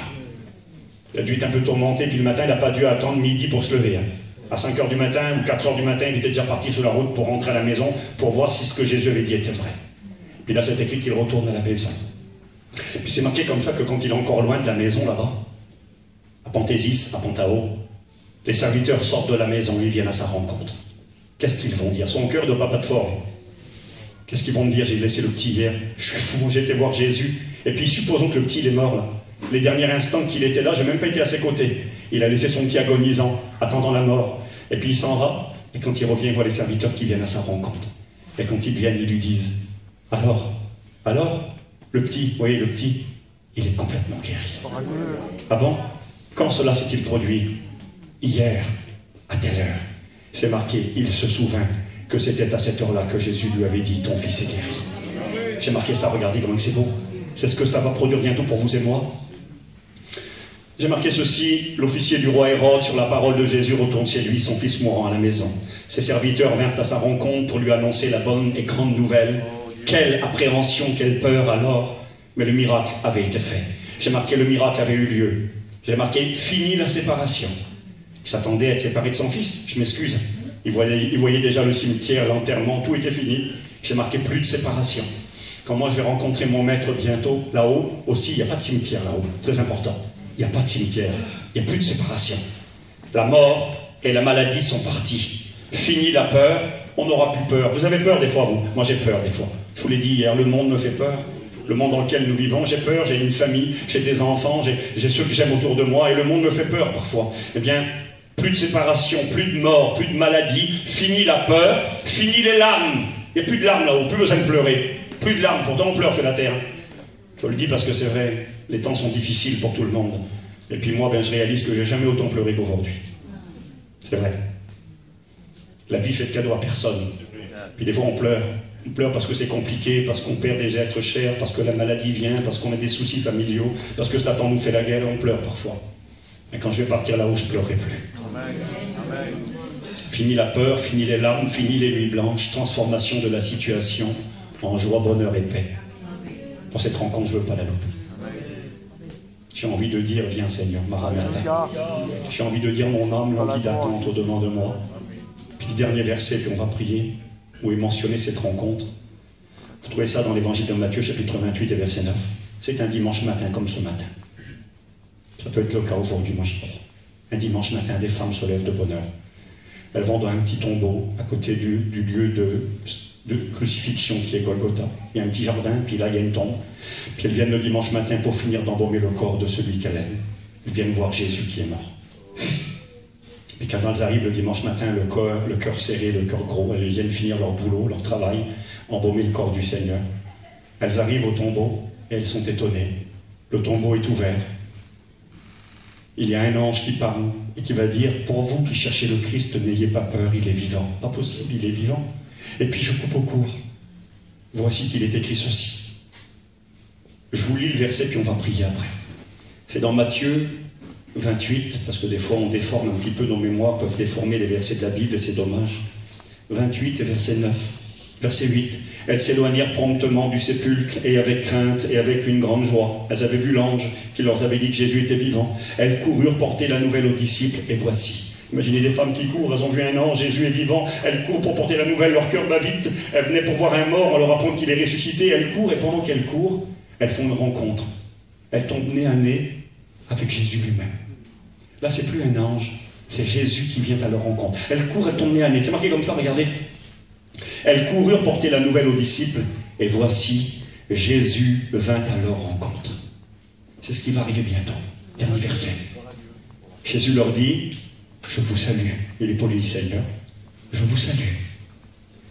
Elles s'approchèrent, et quand elles le reconnurent, elles se prosternèrent devant lui, elles saisirent ses pieds, se prosternèrent devant lui, et Jésus leur dit, n'ayez pas peur, allez dire à mes frères de se rendre en Galilée, c'est là qu'ils me verront. J'imagine la scène le dimanche matin, des femmes qui étaient affligées, peinées, dans la peine, devant le deuil, et voici qu'elles rencontrent le Christ. Ça se fait très vite, elles sont en train de courir, il tombe devant eux, il est là.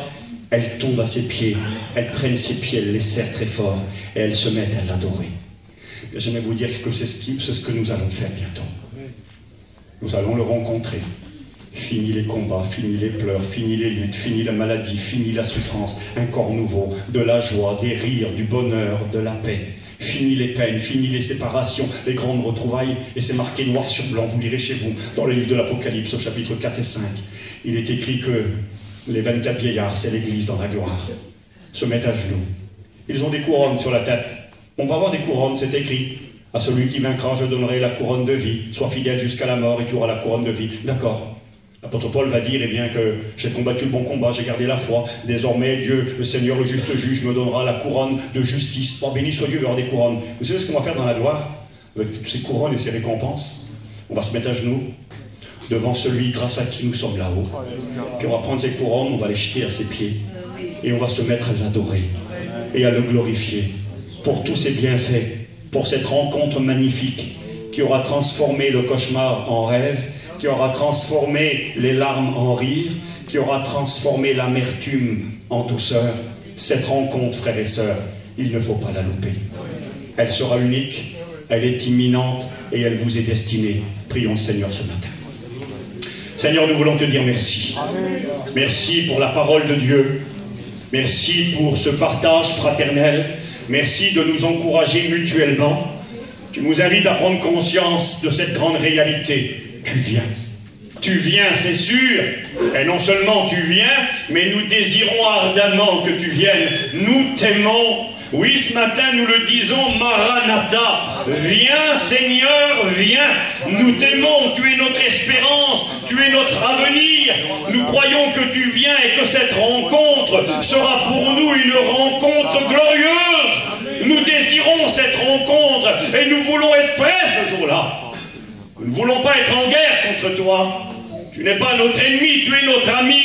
Tu es notre roi. Nous nous soumettons devant toi. Nous voulons ta venue, nous la désirons. Parce que nous avons compris qu'elle sera pour nous gloire, bénédiction, consolation, joie, rétablissement. Seigneur, oui, nous t'attendons. Nous t'attendons. Donne-nous la force à chacun, à chacune. Tu connais nos combats d'aujourd'hui. Tu connais nos peines et nos pleurs d'aujourd'hui. Nos découragements, nos afflictions, nos tentations parfois d'abandonner, de baisser les bras. Eh bien non! Ce matin, nous voulons par ta parole prendre courage et nous voulons languir d'attente après ce jour où nous te verrons, où nos yeux te verront et non ceux des autres. Oui, Seigneur, merci pour ta parole. Elle nous donne de l'espoir dans ces temps troublés, dans ces temps où les gens sont dans la crainte, dans l'appréhension du lendemain. Eh bien, nous levons nos têtes ce matin parce que nous savons ce qui s'en vient. Nous savons ce qui arrive, ce qui se profile à l'horizon. Il y aura pour nous cette rencontre glorieuse. Nous voulons te louer ce matin. Amen. En attendant ce jour, aide-nous les uns et les autres à être fidèles.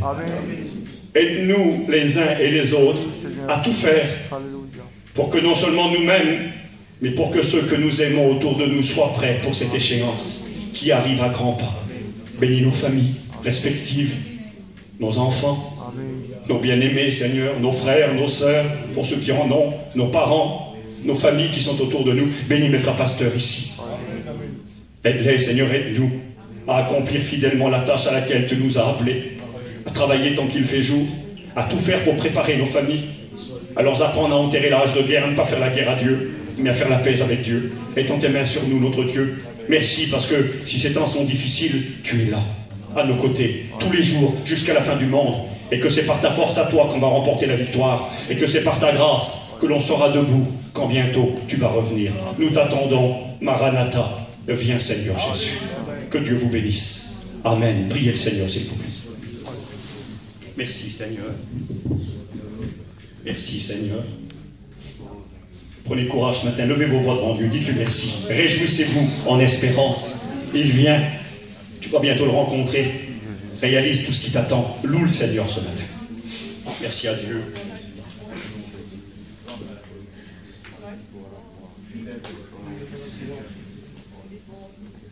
Seigneur, que les belles